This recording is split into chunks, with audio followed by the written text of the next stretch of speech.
British పాలనను ఏ విధంగా తరిమికొట్టారో అదే విధంగా రాష్ట్ర సంపదను లూటీ చేసిన జగన్ రెడ్డిని ప్రజలు సాగనంపారన్నారు మంత్రి నిమ్మల రామానాయుడు. 5 ఏళ్ల జగన్ రెడ్డి హయాంలో ఆయన ఖజానాను మాత్రమే నింపుకున్నారని ఎద్దేవా చేశారు. రాష్ట్రంలో ఆర్థిక వ్యవస్థని పటిష్టం చేసి అభివృద్ధితో కూడిన సంక్షేమాన్ని అందిస్తామన్నారు. పశ్చిమ గోదావరి జిల్లా కాళ్ల మండలం పెద అమీరంలో ఉండి ఎమ్మెల్యే రఘురామకృష్ణరాజును మర్యాదపూర్వకంగా కలిశారు నిమ్మల రామానాయుడు. జగన్ రెడ్డి అరాచకాలను రఘురామకృష్ణరాజు ఎప్పటికప్పుడు ఎండగట్టారని వ్యాఖ్యానించారు.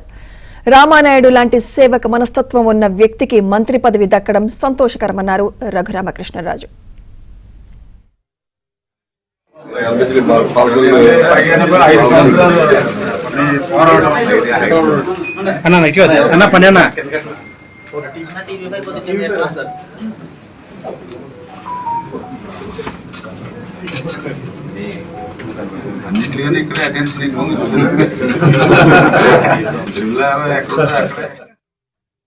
భీమవరం మా రఘురామ కృష్ణరాజు గారు, తోట సీతారామలక్ష్మి గారు, మరి అదేవిధంగా అంజిబాబు గారు, మా కొడుకుపూడి గోవిందరావు గారు, ఇట్లా ముఖ్యమైనటువంటి నాయకులందరినీ కూడా మర్యాదపూర్వకంగా కలవాలనే ఉద్దేశంతో ఇచ్చేసినప్పుడు మరి ఇక్కడ పెద్ద ఎత్తున స్వాగతం పలికి అభినందించినటువంటి నాయకులకు, కార్యకర్తలకు, అభిమానులకు అందరికీ కూడా ముందుగా హృదయపూర్వకమైనటువంటి ధన్యవాదాలు తెలియజేసుకుంటూ ఏదైతే పెద్ద ఎత్తున 1983లో కానీ 94లో కానీ పెద్ద ఎత్తున తెలుగుదేశం పార్టీని ప్రజలు ఆదరించారు. కానీ ఈరోజు 2024లో ఆ 2 ఎన్నికల కంటే కూడా మరి ఈరోజు 57% మంది ప్రజలు ఒక పక్షాన్ని వచ్చి గెలిపించారని అంటే మరి ఈవేళ ఈ యొక్క చంద్రబాబు నాయుడు గారు, పవన్ కళ్యాణ్ గారు, నరేంద్ర మోడీ గారి కూటమి వైపు గారు ప్రజలందరూ ఉన్నారని అంటే ఈ యొక్క జగన్మోహన్ రెడ్డిని సాగనంపాలనే ఆలోచన. నాకు ఇదిగో ఇది కావాలి అని చెప్పి అడిగి తీసుకోవటమే కాకుండా మళ్ళీ అక్కడ కలెక్టర్ గారిని కూడా చేస్తావా చేయవా అని లంకా బజాయించి పనులన్నీ కూడా కంప్లీట్ చేసిన వ్యక్తి రామానాయుడు గారు.